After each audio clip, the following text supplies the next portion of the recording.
Thanks.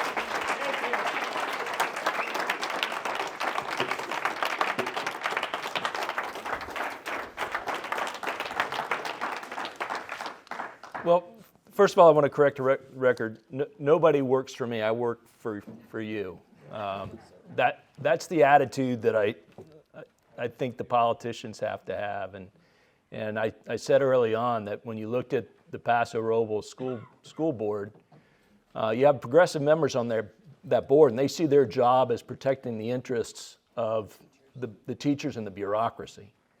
That's what they see their mission is. My job is to represent the interests of the parents and the citizens and the kids. That's the big fundamental difference.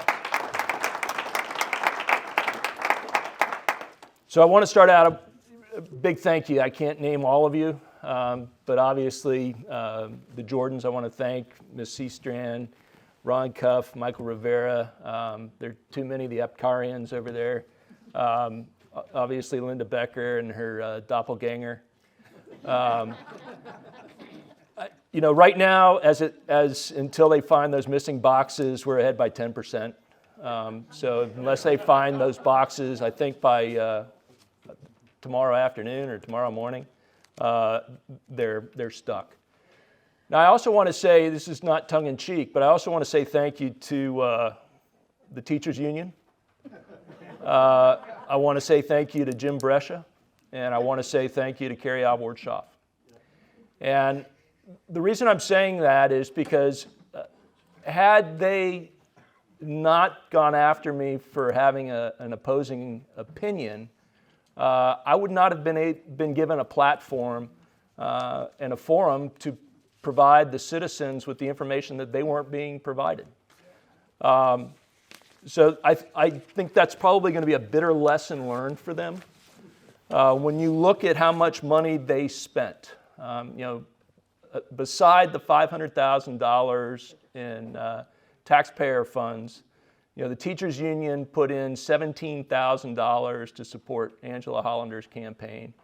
And that was on top of the $10,000 that they gave Jim Cogan and Sandra Williams and the other progressive candidates. So since November, they're in close to $60,000. And you have to ask yourself why. I mean, this is a volunteer position. Why is the teachers union so focused on controlling a small school district on the central coast of California? And the answer kind of dawned on me a while ago, and I'll bring that back up. But it really hit home 2 board meetings ago after the shooting in Nashville. And you had Randy Weingarten, who stood on the steps of the Capitol and talked about gun control. She had her talking points.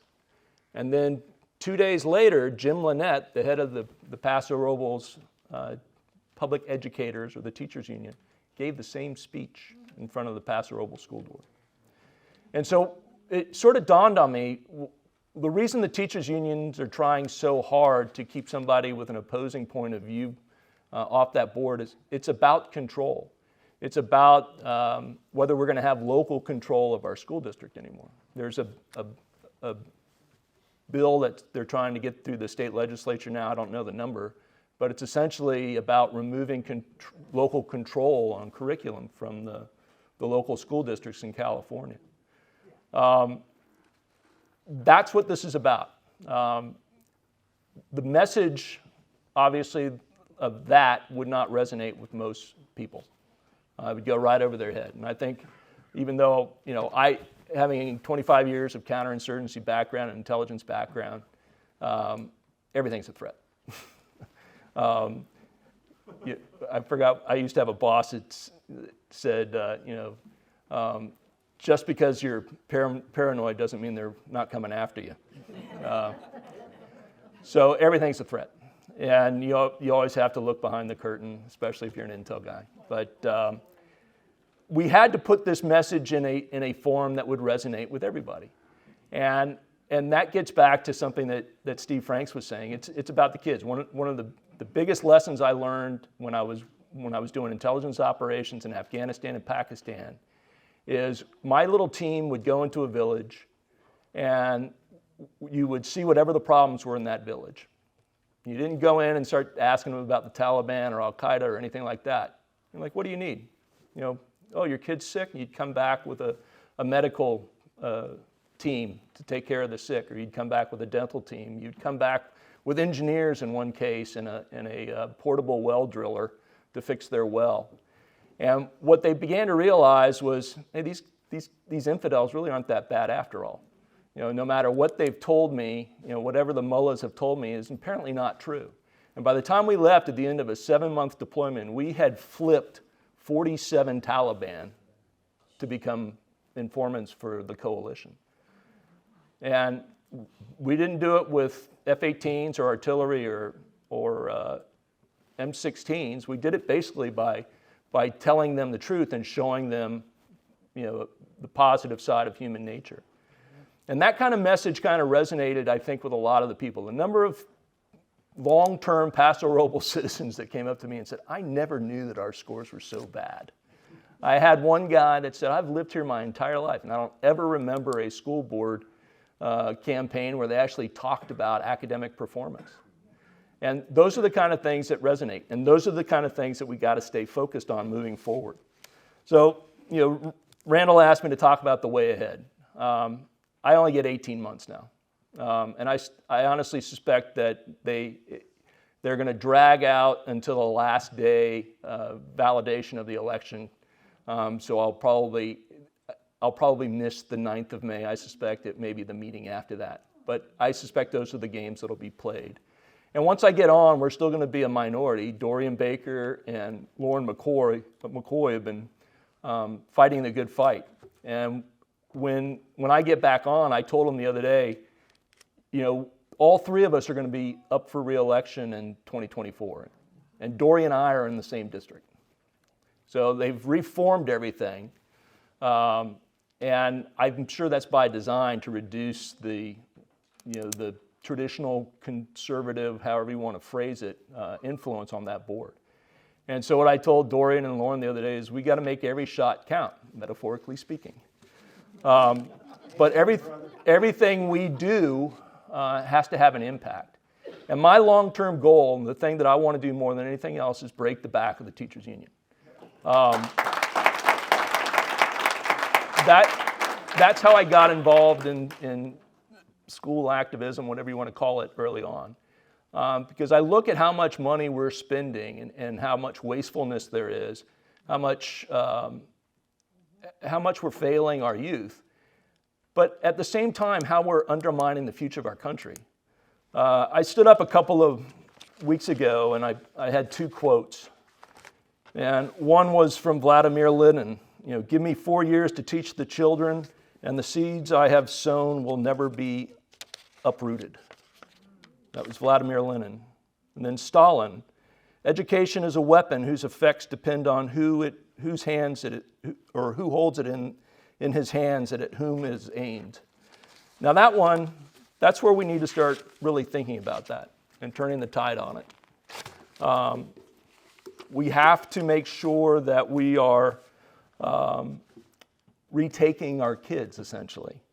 You look at the hatred and the vitriol from these people for the last couple of weeks. You know, I brought my 2 favorites. Apparently, unbeknownst to me, I am a Christian nationalist. That I didn't know. I had to look up what that was. But apparently, there is an organized attempt by Christian nationalists to take over our schools and destroy public education. They must be stopped at all costs. The other one that I was surprised by was apparently protect parental rights is a white supremacist ideology, which is akin to basically the right to ban the teaching of critical race theory and understanding of racism, the right to ban teaching of the Holocaust, which World War II Nazi leaders referred to as the final solution, the right to ban books and things like that. So a lot of these kind of remind me of back in the 1980s when you're told if you turned your album backwards, you could hear Satan.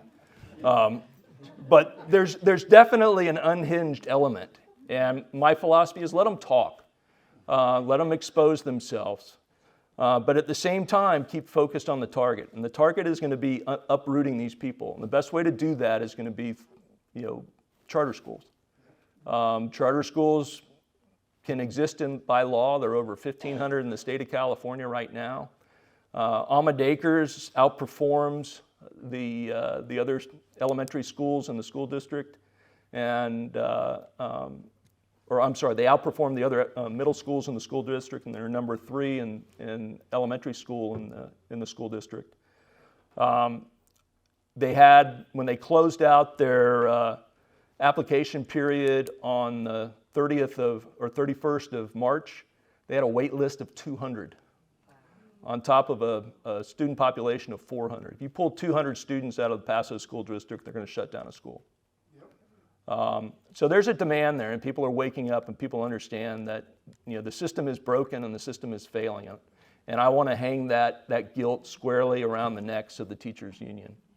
And so we have to stay focused on that.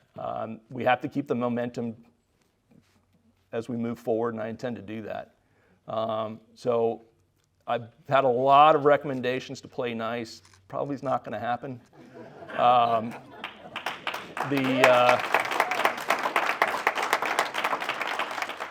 I think probably whatever meeting I go back to, there are going to be 2 issues that I bring up. One is I want to revisit Kurt DeBoost's pay raise. But the second one is I want to hold the school district accountable for the disrespect to the American flag. And so I've already pulled out the legalese on how to do that. I'm going to give them basically 1 week to make sure that they put the American flag in its proper place of respect in every classroom. Otherwise, I'll file a complaint with the Superior Court. So that'll be my first meeting. I made it 3 meetings before. We'll see how I do this time. But again, I really appreciate it. I promise you, I appreciate your confidence. I'm not going to let you down. So. Any questions? Any questions for Kenny? We got some questions, Kenny. So you're not off the hook yet. Kenny, I don't know if you're aware, but Pacific Justice Institute will assist teachers to get out of the union. That's one of the things they'll do. One of the other things, I haven't really talked too much. So Carrie Alvord Schaaf, who started the petition, she resigned last week. I have filed a complaint with the district attorney's office because the question I think that needs to be answered is, how do you get to a place where a district office employee coordinates with the county superintendent of schools to get the head of the teachers union to collect enough signatures to oust a legally appointed board member? So that's the question I've posed to the Public Integrity Unit. And they did it on the taxpayers' time using taxpayer-funded equipment. And that's against the law. So Alvord Schaaf resigned last week. She would not have been able to do that unless Jim Brescia and Jim Lynette, head of the teachers union, told her that they would back her. And they threw her to the wind so fast, it's not even funny. But they're going to feel the heat too. So that's one thing I'm going to do. But also Bernadette Boddington, who is the head of the teachers, she's the president. I'm not sure how they're organized, but Boddington sent emails out campaigning for Hollander using government servers and emails, and I got copies of that. So the other thing I'm talking with some lawyers up in Monterey about how to decertify certain individuals like Bernadette Boddington as well. So go after their teaching credentials, because if you are, based off of the lawyers, if you have committed any misdemeanors or felonies, you can lose your teaching credentials. So they picked the fight and they got it. So.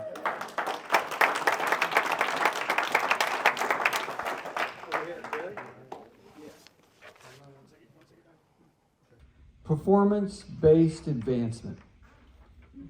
That's a term, I'm asking you, if you could use that term to make it so that kids aren't passed on from grade to grade without being able to function at the level that they're at. So my wife came up with this one.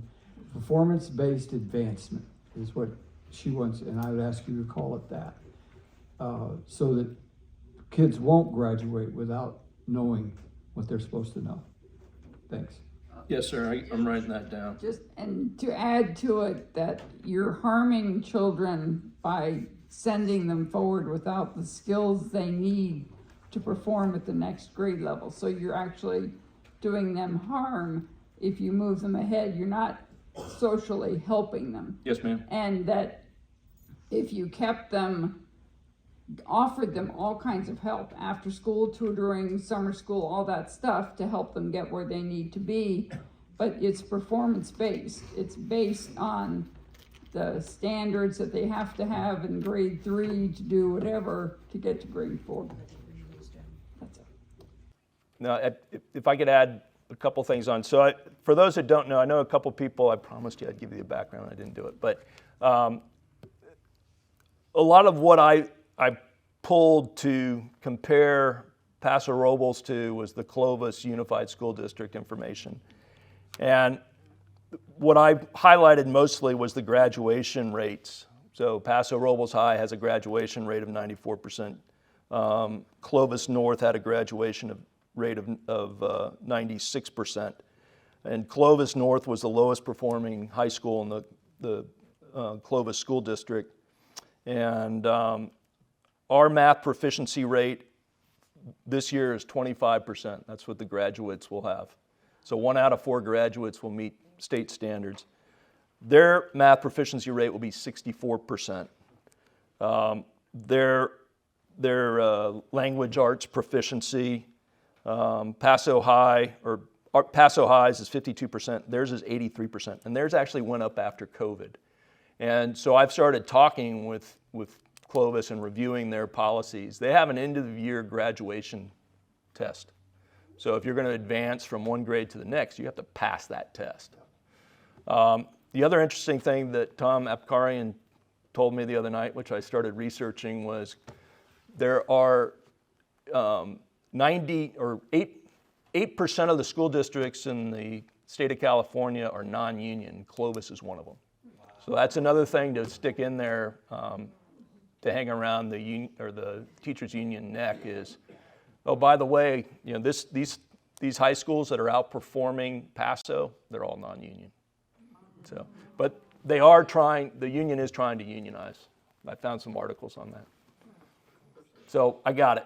Performance-based advancement. That's my new term. Andrea, also Darsha and Andrea.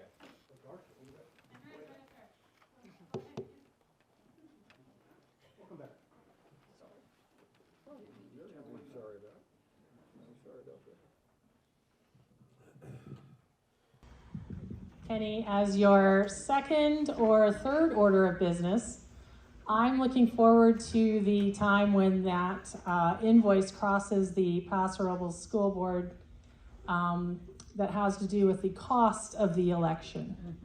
So I'm trying to get information based on the public records request, but to date, I have not seen a line item detail as to what they think that could cost $493,000 of the taxpayer money. Well, here's what I think.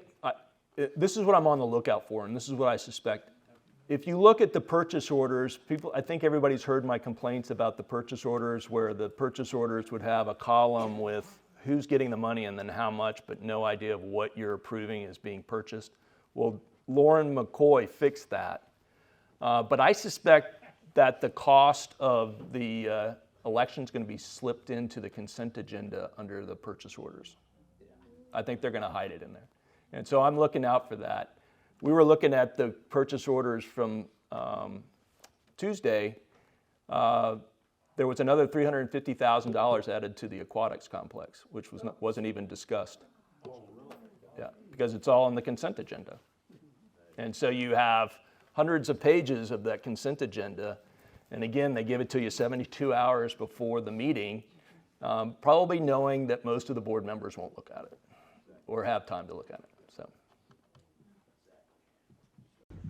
a quick question, and then another.